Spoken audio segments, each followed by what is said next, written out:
The 46-day siege of Brest completely wrecked the great port. No place in the city or suburbs and very little in the harbor was left undamaged. Because of Nazi fanaticism, no city in France suffered destruction on a vaster scale than this. Here was the railroad station and what was left of the trains. Flying toward the harbor, the big shipping works and great docks were valleys of crumpled masonry, sometimes covering whole ships, whose smokestacks poked crazily out of the wreckage.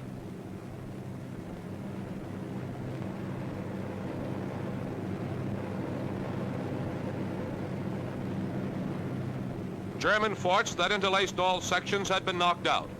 Big guns defended Brest's outer perimeter and spoke its most stubborn defense.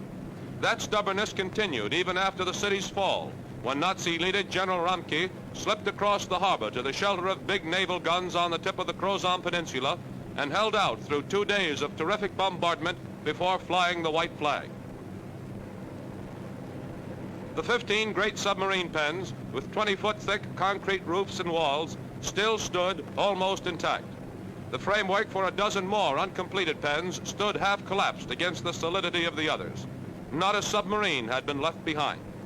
Ships had apparently been scuttled to block the harbor and prevent its easy use by the Allies. One ship was sunk right at the harbor entrance.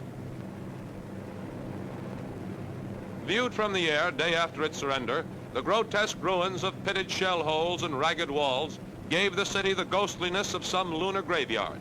Every house was bomb-scarred. Rubble was often more than a story high.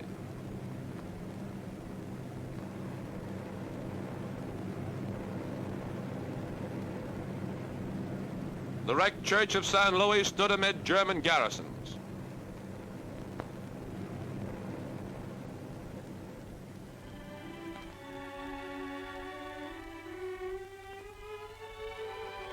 Capture of Brest gave the Allies the most spacious anchorage in Europe.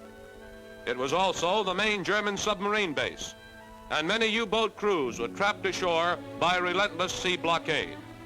Back of these pens, concreted in the rock, were elaborate officers' quarters, fitted with Persian carpets, fine French wall hangings, silk bed coverlets, and well-stocked wine closets. To seize Brest quickly would have meant diverting a large portion of Allied forces from their drive across France. So it was decided to leave its ultimate capture to a relatively small force and rely on Cherbourg, artificial ports on the Normandy beaches, and air transport to supply Allied armies racing toward Paris. At the expense of Brest, the decision paid off in the capture of France ahead of schedule.